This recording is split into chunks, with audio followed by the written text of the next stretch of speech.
நாளைக்கு பேக்லாஷ் நடக்க போகுது. ஸோ அதுக்கு முன்னாடி நடந்த இந்த ஸ்மாக்டவுன் எபிசோட்ல என்னெல்லாம் இம்ப்ரூவ்மெண்ட்ஸ் இருக்கு, என்னெல்லாம் சேஞ்சஸ் நடந்திருக்கு நம்ம இப்ப பார்க்க போறோம். இது உங்க ஸ்மாக்டவுன் ரிவ்யூ எபிசோட். நாங்க host Veera. Let's get into the show. Ladies and gentlemen, on this microphone, in that ring, acknowledge me. இந்த வாரம் ஷோ ஓபன் பண்ணது நம்ம ஜேக்கப் ஃபாட்டு.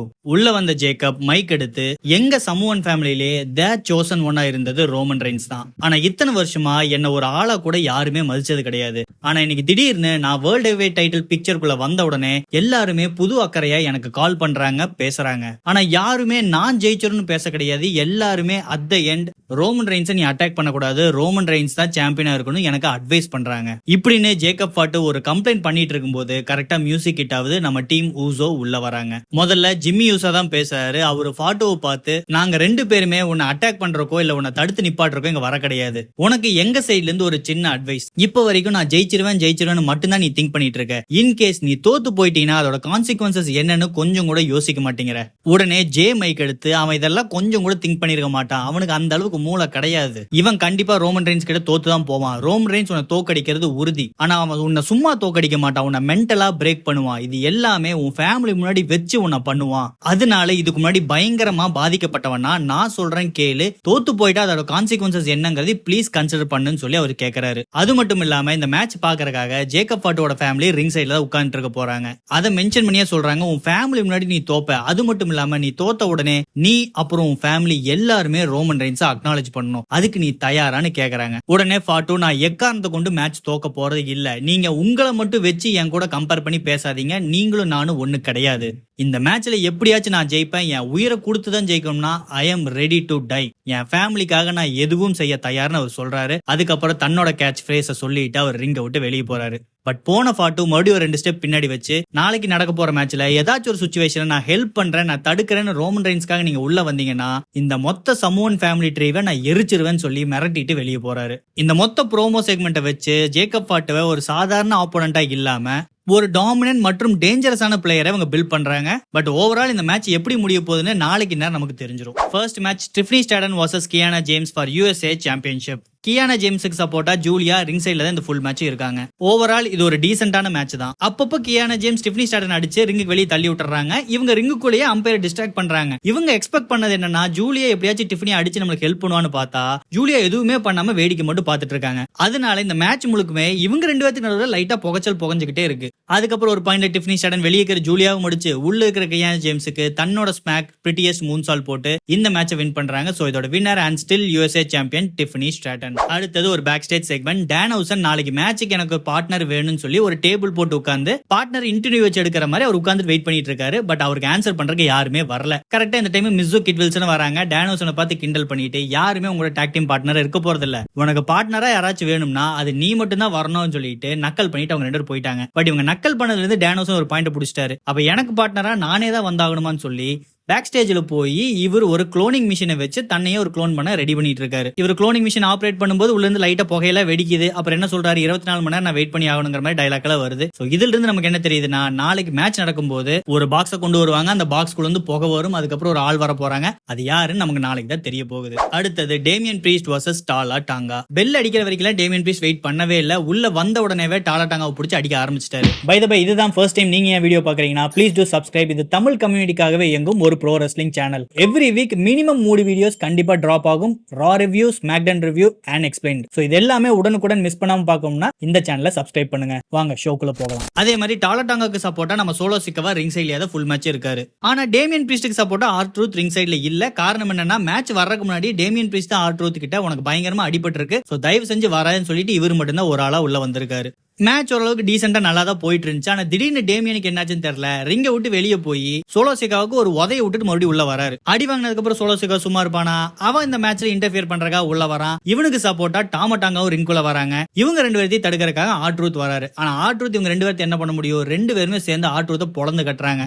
இந்த இன்சிடென்ட் மூலியமா டிஸ்ட்ராக்ட் அண்ட் டேமியன் பிரீஸ்ட் பிடிச்சி அடிச்சு தன்னோட ஸ்மாக் சோக் ஸ்லாம் போட்டு இந்த மேட்சோட வின்னர் டாலா டாங்கா. இந்த மேட்ச் முடிஞ்ச உடனேவே இவங்க 2 பேர்த்தையுமே அடிக்கலாம்னு சொல்லி அந்த 3 பேருமே ரெடி ஆறாங்க. திடீர்னு மியூசிக் ஹிட் ஆகுது. யாருன்னு பாத்தீங்கன்னா ராய்ஸ் கீஸ் உள்ள வராரு. ராய்ஸ் கீஸ் உள்ள வந்த உடனே சோலோ சிக்கோவா மத்த 2 பேர்த்தையும் வாங்க கீழே போலான்னு கூட்டிட்டு போறாரு. இது காரணம் என்னன்னா, எப்படியாச்சும் ராய்ஸ் கீஸையும் நம்ம MFT டீம்ல சேர்த்திடணும்னு சோலோ சிக்கோவா ட்ரை பண்ணிட்டு இருக்காரு. இந்த மேட்சுக்கு முன்னாடி ஒரு பேக் ஸ்டேஜ் செக்மெண்ட் நடந்துச்சு. ஜேக்கப் ஃபாட்டோவும் இந்த ராய்ஸ் கீஸும் பேசிட்டு இருக்காங்க. அவங்க பேசிட்டு நவுந்து போகும்போது சோலோ சிக்கோவா உள்ள வந்து ராய்ஸ் கீஸ் கிட்ட நீ என் டீம்ல சேர்ந்து ஒரு இன்வைட் பண்றாரு. சோ இந்த MFTயும் ராய்ஸ் கீஸுக்கு நடுவுல ஒரு சின்ன ஸ்டோரி லைன் ப்ரோக்ரஷன் போயிட்டு இருக்கு. அடுத்து ஒரு பேக் ஸ்டேஜ் செக்மெண்ட் நம்ம பால் ஹேமனை காட்டுறாங்க. பால் ஹேமனும் ஸ்மாக்டவுன் ஜெனரல் மேனேஜர் நிக் ஆல்டஸும் ஒரு ரூம்ல உட்காந்து பேசிட்டு இருக்காங்க. அவங்க கையில ஒரு கான்ட்ராக்ட் இருக்கு. அவங்களுக்குள்ள என்ன டிஸ்கஷன் போகுதுன்னா, இதுக்கப்புறம் கந்தர் ரால இருந்து ஸ்மாக்டவுனுக்கு டிரான்ஸ்ஃபர் ஆகி வரப்போறான்னு சொல்லும் போது கரெக்டா கந்தர் அந்த இடத்துக்கு வராரு. அவரு மேனேஜர் கை ஷேக் பண்ணும்போது பின்னாடி ஒரு டிவி இருக்கு. அதுல கரெக்டா கோடி ரோட்ஸ் என்ட்ரி கொடுக்கறத டெலிகாஸ்ட் பண்றாங்க. அதை பார்த்தோன்னே கந்தருக்கு பயங்கரமான கோவம். இது என்னோட செக்மெண்ட், நான் தான் ஆக்சுவலா இங்க கான்ட்ராக்ட் சைன் பண்ணிட்டு ரிங்குக்கு போயிருக்கணும். கோடி ரோட்ஸ் எதுக்கு பண்றான்? அப்ப வாண்டடா இந்த கம்பெனிக்கு என்ன வர வச்சு என்ன இன்சல்ட் பண்றீங்களா? அவர் டென்ஷன் ஆகுறாரு.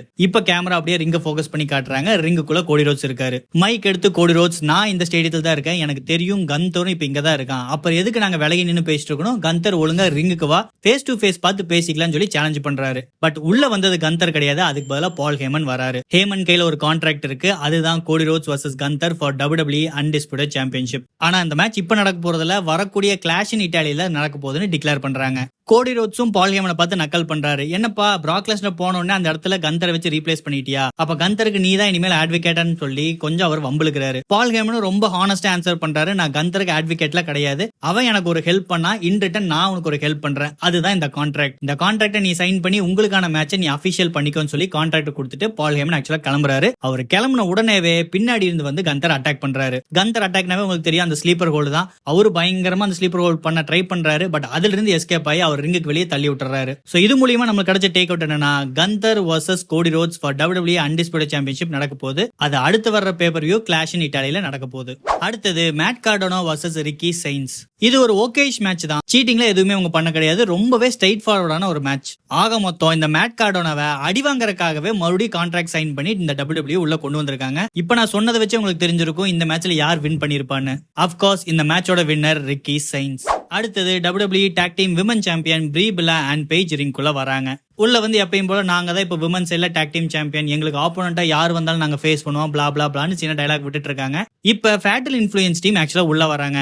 உள்ள வந்து இவங்க 2 பேர்த்தையும் பார்த்து நாங்க இந்த டாக் டீம் சாம்பியன்ஷிப்பை நோக்கி வர போறோம், இந்த சாம்பியன்ஷிப் மட்டும் கிடையாது விமன் சைடு இருக்கிற எல்லா சாம்பியன்ஷிப்பையும் நாங்க எடுத்துக்க போறோம் டயலாக் பேசிட்டு இருக்காங்க. பட் இந்த செக்மெண்ட் நடந்துட்டு இருக்கும் போதே திடீர்னு நம்ம நயா ஜாக்ஸும் லாஸ்ட் லெஜெண்டும் உள்ள வராங்க. உள்ள வந்து இவங்க டைம் எல்லாம் வேஸ்ட் பண்ண கிடையாது. உள்ள வந்த உடனேவே பேஜையும் ப்ரீ பிலாவும் போட்டு அடிச்சு துவம்சம் பண்றாங்க.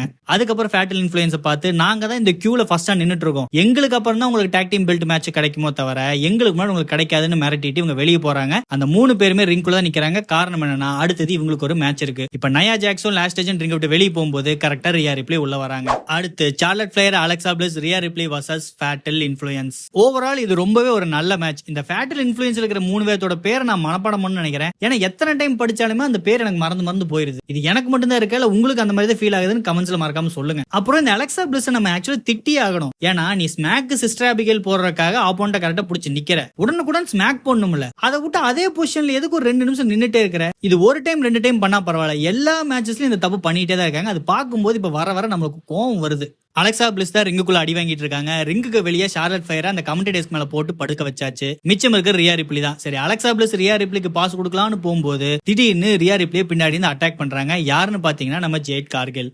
இப்ப ரியா ரிப்ளியும் பிளாட், அதனால ஈஸியா அலெக்சா பிளிஸ்க்கு தன்னோட ஸ்மாக்க போட்டு இந்த மேட்சோட வின்னர் ஃபேட்டல் இன்ஃப்ளூயன்ஸ். இந்த மேட்ச் முடிஞ்சோடனே Rhea Ripley Alexa Bliss Charlotte Flair 3 பேர்த்தையும் தூக்கி உள்ள போட்டு ஜேட் கார்கில், அதுக்கப்புறம் அவங்க கூட ஒரு 2 பேர் இருக்காங்கல்ல பிஃபேப் மீஷன், இவங்க 3 பேரும் போட்டு இவங்களை மொத்தி எடுக்கிறாங்க. அதோட இந்த செக்மெண்ட் முடியுது. அடுத்தது ராய்ஸ் கீஸ் vs டாமா டாங்கா. இத்தனை நாளா இந்த ராய்ஸ் கீஸ்க்கு ஆப்போனண்டா குழந்தை பசங்க தான் அனுப்பிட்டு இருந்தாங்க. இன்னைக்குதான் முதல் முறையா அந்த மனுஷனுக்கு ஏத்த சைஸ்ல ஒரு ஆளை அனுப்பியிருக்காங்க. அதுக்காக டாமா டாங்கா பல்கான சைஸ் எல்லாம் சொல்ல மாட்டேன். ராய்ஸ் கீஸை கம்பேர் பண்ணும்போது இந்த மனுஷன் சிறுசு தான். பட் ஸ்டில் இத்தனை நாள் வந்த ஆளுக்கு பதிலா இந்த மனுஷன் எவ்வளவோ பரவாயில்ல. அதே மாதிரி டாமா டாங்காக்கு சப்போர்ட்டா டாலா டாங்கா மற்றும் சோலோ சிக்கவா ரிங் சைடுல தான் இருக்காங்க. பட் எந்த வகையான இன்டர்ஃபியரன்ஸ் அவங்க பண்ணவே கிடையாது. ஏன்னா மேட்சுக்கு முன்னாடியே டாமா டாங்கா கிளியரா சொல்லிட்டாரு, எனக்கு யாருமே நீங்க ஹெல்ப் பண்ணக்கூடாது, நானே சிங்கிளா இந்த மேட்ச் பாத்துக்கிறேன்னு. ஓவரால் இது ஒரு டீசென்டான மேட்ச் தான். இந்த மேட்ச்ல கடைசியில வின் பண்ணது நம்ம ராய்ஸ் கீஸ். அப்புறம் இந்த ஸ்பைன் பஸ்டர் தான் ராய்ஸ் கீஸ் வந்து தன்னோட ஸ்மாக்கை யூஸ் பண்ணிட்டு இருக்காரு. ஏன்பா எத்தனையோ மூவ் செட் இருக்கு, இந்த ஸ்பைன் பஸ்டர் தான் உனக்கு கிடைச்சதா? இந்த ஆள் இருக்கிற சைஸுக்கு இந்த பட்டிஸ்டா மாதிரி பவர் பாம் ஆட்டையை போடலாம், இல்ல ஜான்சனோட FU கூட ஆட்டையை போடலாம். இதெல்லாம் விட்டுட்டு எதுக்கு இந்த ஸ்பைன் பஸ்டர் யூஸ் பண்ணலாம்னு தெரியல. இந்த ஸ்பைன் பஸ்டர் இந்த மனுஷன் மாத்தலைன்னா ரொம்ப சீக்கிரமே ஒரு ஹைப் ஃபேட் அவுட் ஆயிரும். அடுத்தது மெயின் event, ஒரு ஃபியூனரல் செக்மெண்ட். உங்களுக்கு கேட்டது கரெக்ட் தான், ஒரு இளவு விழுந்துருச்சு. இந்த சேமி ஜெயினுக்கு ட்ரிக் வில்லியம்ஸுக்கு நடுவுல இந்த ரைவல்ரி போயிட்டு இருக்கு. இவங்க நடுவுல அந்த ஜிஞ்சர் பிரெட் மேனுங்கிற ஒரு பொம்மையை வச்சு தான் கொஞ்சம் கேம் ஆடிட்டு இருந்தாங்க. போன வாரம் சேமி ஜெயின் டென்ஷன் ஆகி அந்த பொம்மையை போட்டு அடிச்சு துவச்சிட்டாரு, திட்டத்தட்ட பிச்சு எரிஞ்சிட்டாரு. அதுக்கப்புறம் ட்ரிக் வில்லியம் சும்மா இல்லாம அந்த பொம்மைக்கெல்லாம் மெடிக்கல் ட்ரீட்மெண்ட் கொடுத்து அதை ஹாஸ்பிட்டலுக்கு எடுத்துட்டு போற மாதிரி சீன் போட்டாரு. அதுக்கப்புறம் டாக்டரும் வெளியே வந்து அந்த பொம்மை செத்து போச்சுன்னு சொன்னார்ல, அதனால அந்த பொம்மைக்கு இன்னைக்கு ஃபியூனரல் நடத்துறாங்க. இந்த ஜிஞ்சர் பிரெட் பொம்மைக்கு வேற ஒரு தனியா வீடியோ செக்மெண்ட் வேற போட்டாங்க. அது ஆக்சுவலா ரொம்பவே நல்லா இருந்துச்சு. அதுக்கப்புறம் ட்ரிக் வில்லியம்ஸ் உள்ள வராரு. யூசுவலா ஒரு ஒயிட்ல இருப்பாரு, இன்னைக்கு ஃபுல் பிளாக்ல வந்திருக்காரு. ஏன்னா இது ஃபியூனரல். உள்ள வந்த மனுஷன் சும்மா இல்லாம நம்ம TR மாதிரி ஒரு சின்ன போயம் பாடினாரு. அது ஒரு ரைமிங்லயே பாடினாரு. அதுவுமே நல்லா தான் இருந்துச்சு. தன்னோட கவிதையை சொல்லி முடிச்சுட்டு ஆடியன்ஸ் எல்லாத்துக்கிட்டையும் ஒரு 2 நிமிஷம் சைலண்டா இருங்கன்னு கேக்குறாங்க. கரெக்டா எல்லாருமே சைலண்ட் ஆகும்போது தான் நம்ம சேமி ஜெயின் உள்ள வராரு. உள்ள வரும்போதே பயங்கர கடுப்புல தான் வராரு. அவர் கேக்குறாரு, டே இது சாதாரண ஒரு பொம்மை தான்டா, நான் தான் லூசா இல்ல நீங்க எல்லாருமே லூசா மாறிட்டீங்களா? இந்த பொம்மைக்கு எதுக்குடா ஃபியூனரல்? அதுவும் எல்லைக்கு மீறி போயிட்டு இருக்கீங்க. அந்த பொம்மைக்காக ஒரு கேஸ்கட், அதுவும் எதுல செஞ்சிருக்கு? ஓக்வுட்ல செஞ்சிருக்கீங்க. பயங்கரமான காஸ்ட்லியான மெட்டீரியல் அது. அப்புறம் ஆயிரக்கணக்கான பூ வாங்கி இருக்க. இந்த பூக்கு எவ்வளவு செலவு பண்ணிருப்ப? அப்புறம் ஸ்டேஜ் டெக்கரேட் பண்ணிருக்க, உனக்கு பின்னாடி பாடகர்கள் நிக்க வச்சிருக்க, நீ கருப்பு கலர் ட்ரெஸ்ல வந்திருக்க. எதுக்குடா இத்தனை செலவு பண்றீங்க? அது ஒரு சாதாரண பொம்மைக்கு. இது எதுவுமே நீ அந்த பொம்மைக்காக பண்ண கிடையாது. நீ இப்போ ஒரு US சாம்பியன். ஆனா அந்த சாம்பியன்ஷிப்ல நீ ஃபோக்கஸ் பண்ணாம ஒரு பொம்மைக்கு ஃபியூனரல் நடத்துறேன்னு சொல்லிட்டு அந்த சாம்பியன்ஷிப்பை நீ இல்ட்ரீட் பண்ணிட்டு இருக்க. அந்த சாம்பியன்ஷிப்பை நீ மட்டம் பண்றீன்னா நீ என்னையும் சேர்ந்து தான் மட்டம் பண்ணிட்டு இருக்க. ஏன்னா அந்த பெல்ட் வச்சிருந்தா நான் எல்லா வாரமும் ஓபன் சேலஞ்ச் ஒரு கான்செப்ட் வச்சு அதோட பிரஸ்டீஜ் பயங்கரமா பில்ட் பண்ணா, நீ என்ன காமெடி பண்றன்னு நினைச்சா அந்த பிரஸ்டீஜ் நீ குறைச்சிக்கிட்டு இருக்கன்னு சொல்லி பயங்கரமா கோவப்படுறாரு. கோவப்பட்டது மட்டும் இல்லாம ட்ரிக் வில்லியம்ஸை அட்டாக் பண்றாரு. அப்புறம் அப்படியே கேமராவை லைட்டா ஃபேட் அவுட் பண்ணி பின்னாடி காட்டுறாங்க. பார்த்தா அந்த பொம்மை திடீர்னு எந்திரிச்சு உட்காருது. என்னடான்னு பார்த்தா உள்ள அந்த செலிபிரிட்டி லில்லியாட்டி இருக்காரு. அவர் வந்து சேமி ஜெயின் அடிக்க, அப்புறம் ட்ரிக் வில்லியம்ஸ் சேர்ந்து அடிக்கிறாரு. ஆக மொத்தம் இவங்க 2 பேருமே சேர்ந்து சேமி ஜெயின் அடிச்சு துவம்சம் பண்றாங்க. அதோட இந்த மொத்த செக்மெண்ட் மற்றும் இந்த ஷோ க்ளோஸ் ஆகுது. பேப்பரா பார்க்கும்போது இந்த ஃபியூனரல் செக்மெண்ட் ஆக்சுவலா டம்மியா போயிருந்திருக்கணும். பட் ஓவராலா இது பார்க்கும்போது எனக்கு பர்சனலா இது ரொம்பவே பிடிச்சிருந்துச்சு. எப்பயுமே இந்த மெயின் eventனா சும்மா வந்து அடிச்சுப்பாங்க, ஏதாச்சும் மேட்ச் நடக்கும். பட் அது எதுவுமே இல்லாம அவுட் ஆஃப் த பிக்சர் மாதிரி போய் ஒரு ஃபியூனரல் செக்மெண்ட் முதல்ல இந்த அண்டர்டேக்கர் இருக்கிற டைம்ல தான் இதெல்லாம் யூஸ் பண்ணிட்டு இருந்தாங்க. ரொம்ப வருஷத்துக்கு அப்புறம் இது பார்க்கும்போது ஆக்சுவலா ரெஃப்ரெஷிங்கா கொஞ்சம் நல்லாவே இருந்துச்சு. ரெஸ்லர்ஸ் ஓவரால் இது ஒரு ஆவரேஜான ஷோ தான். நாளைக்கு நம்மளுக்கு பேப்பர் வியூ நடக்க போகுது, அதுதான் பேக்லாஷ் ஷோ. அதுக்கு தான் எல்லாமே ஃபோக்கஸ்டா இருப்பாங்க. முடிஞ்ச அளவுக்கு சின்ன சின்ன செக்மெண்ட் மட்டும் தான் வச்சு இதுல உருட்டுவாங்க, நமக்கு முன்னாடியே தெரியும். அது போக எல்லா மேட்சுக்கு நடுவுலயும் ஒரு backstage segment, match backstage segment கண்டினியூஸா போயிட்டு இருந்துச்சு. சக் நிறைய செக்மெண்ட் உள்ள வச்சாங்க. பட் எதுவுமே என்கேஜிங்கா கேப்டிவைசிங்கா இல்ல. எனக்கு தெரிஞ்சு கொஞ்சம் ஹார்ட் ஹீட்டிங்கா இருந்தது பாத்தீங்கன்னா இந்த மெயின் event செக்மெண்ட்டும் ஜேக்கப் ஃபாட்டு கொடுத்த தன்னோட ப்ரோமோ மட்டும் தான். மீதி எல்லாமே அப்பப்போ வந்து போன மாதிரி இருந்துச்சு. மேபி இந்த டேனோசனை கூட சொல்லலாம், அது கொஞ்சம் காமெடி கிக்கா இருந்துச்சு. மத்தபடி மத்த எல்லாமே பேசிக் ஃபில்லர் தான். பட் நீங்க என்ன நினைக்கிறீங்க? மறக்காம கமெண்ட்ஸ் லீவ் பண்ணுங்க. இந்த வீடியோ பிடிச்சிருந்தா லைக் பண்ணுங்க.